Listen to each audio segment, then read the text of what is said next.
Okay, so we've covered a ton of settlement mods that add to the workshop. In fact, enough for nearly 10,000 new workshop items. Holy crap, that's one new object every day for 27 years. What the fuck? Now, if you didn't catch those videos, make sure you click the top right corner or check the description for the playlist. Obviously, with that many objects, you can build whatever you want in the game, so that wasn't really the issue.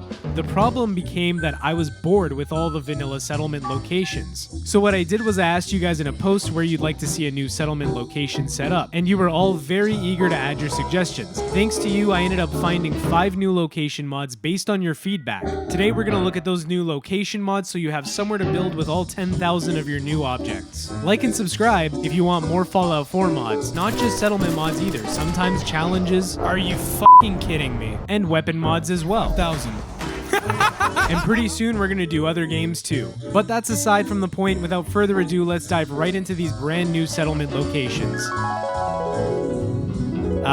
Red Rocket Station. It's an amazing location, am I right? It's where you get to meet a good boy, fight some naked mole rats, and then store all of your weapons for the rest of your playthrough, never to be picked up again. Easily my favorite settlement when all I want is a decent player home, and it's a settlement I always unlock, even if it's just for dog meat. Okay then.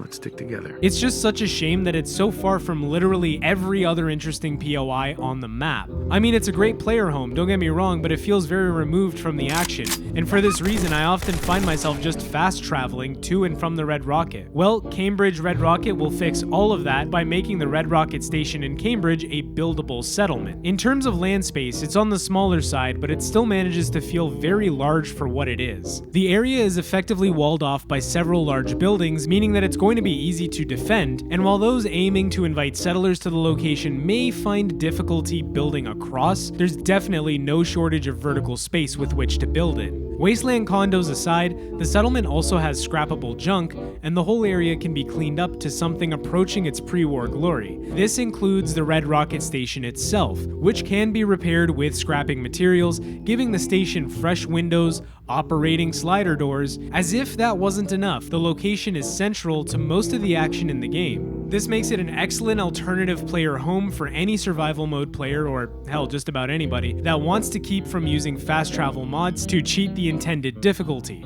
The best part is it's really close to the river that divides Cambridge and Boston, and if you look across that river, you might see an amphitheater in the distance. Well, that's our next location. It's the base of operations for a cult known as the Pillars of the Community. In a nutshell, if you haven't played it for a while, a cult leader is going to try and convince the sole survivor to join their group, and if you agree to talk to him, he takes the player into the office behind the amphitheater where he proceeds to make out with you.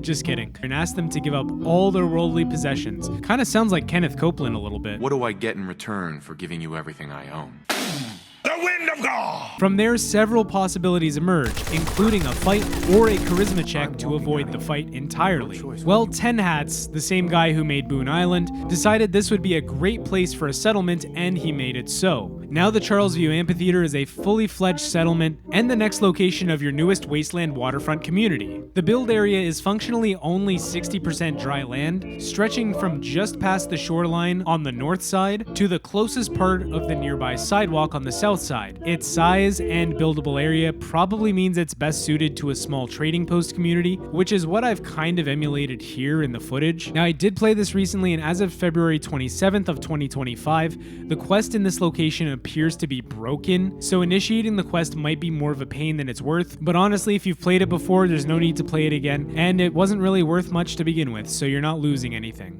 Now, you can take the settlement by force via expediting the cult's Kool-Aid drinking, which is what I personally did, but the mod also gives you the option to adopt the cultists into your newfound settlement if you assassinate the cult leadership without them knowing. That is originally what I tried.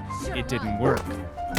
And in true 10 Hats fashion, if you don't like the amphitheater, you can just scrap everything and rebuild it from scratch anyway. Scrapping options include a trash cleanup box, which once scrapped, instantly disables most of the trash and debris on premises. Me personally though, I get a huge dopamine rush from scrapping all that junk myself, so I'm gonna do it manually. What about being on the water itself, like a houseboat or a submarine? Yeah, actually, do you like nuclear submarines? That's where the Kosatka, oh sorry, wrong game. I mean the Yangtze comes in. Yangtze Submarine Player Home is a mod that's going to turn the 200 some odd year old nuclear sub into a player home. Not only do you get to live in a rusty submarine or whatever the Beatles were talking about that one time, but the sub also has a transport network similar to the survivalist bus mod that we covered ages ago. That video's in the corner if you want to watch it. You'll need to use a ton of resources to craft a submarine repair kit at any chem station. And once you repair the sub and clear the debris, you can go right up to the terminal, activate it, and set sail for absolutely wherever you'd like. The list of locations you can travel with the sub is actually pretty impressive. The interior of the Yangtze itself is also deceptively large. The entire submarine is your sandbox to build whatever you want and decorate however you'd like. I didn't do any decorating myself because I already like the way it looks on the inside. I mean,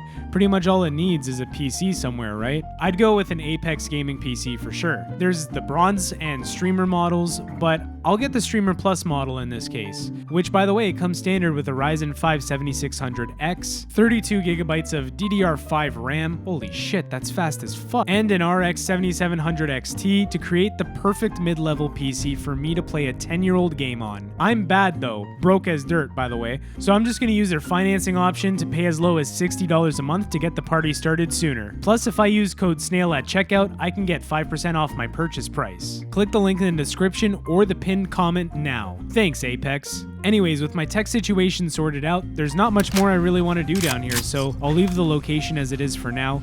Other than these changes, the Yangtze's quests are still fully functional, so don't worry, you can still interact with Captain Zhao if you really want to, you can still repair the Yangtze, and no, you can't go to Vault 120 with it, but you can take it to several different POIs. And while you're at it, you should take the Yangtze over to Far Harbor because this next mod places a workshop at the Vim Pop Factory. Vim Factory Settlement is a mod that's going to make the outside of the Vim Pop Factory completely buildable. Only the exterior of the location is buildable though, and this means that the inside is completely untouched and still very capable of holding enemies and loot. This also means that you'll have an excellent opportunity to farm materials from within the factory itself. This is ideal if you're like me and want to collect as much Vim as humanly possible, since it's clearly the superior drink over Dookie Cola. I mean, who even likes that disgusting garbage? I sure don't. I'm a Vim jobber all day, baby. Anyways, using the mod, you'll notice the build area is not marked in builder mode, so you'll have no idea where the boundary is, but safe to say the entire island the factory sits on is the buildable area. Now, I couldn't find the actual workshop table while playing, but I ended up just activating builder mode anyway, and that seemed to work just fine. So it's safe to say that from the moment you step foot in the cell, you're already allied with the settlement, meaning you don't have to find the workshop anyway to build there. Several elements of the environment are also scrappable, but not all of it is. I think the modder just made something for themselves to enjoy and decided to share it with us, and that's okay. It's definitely the perfect solution for somebody who wants to build there. Overall, the location is really neat, but if you're looking for something that's more on the mainland, then the same modder also released Mahkra Fishing Plant. With a buildable area roughly the same size as the peninsula the factory is built on, Fort Mahkra lets you build in the exterior cell of the Mahkra Fishing Plant. It's a setting that's not too dissimilar from the Vim factory in many ways. For one, there's no visible settlement boundary, but just assume anything within the gates and on the peninsula is buildable area. This includes rooftops and the front yard. Several elements are again scrappable, but the odd object is not scrappable, so make sure you take care of where you plan to scrap objects. While you can build outside, the interior is completely untouched by the mod. This means that you'll still get the enemies and the loot that the vanilla location contains, mainly because this is the vanilla location to begin with. Because of this, you'll be able to build your settlement on the outside and then head inside to farm as much aluminum as your heart desires. Did you know there are over 80 pieces of aluminum available in Mahkra? Mahkra is a great location known for being the best aluminum farm in the game, and now you get to build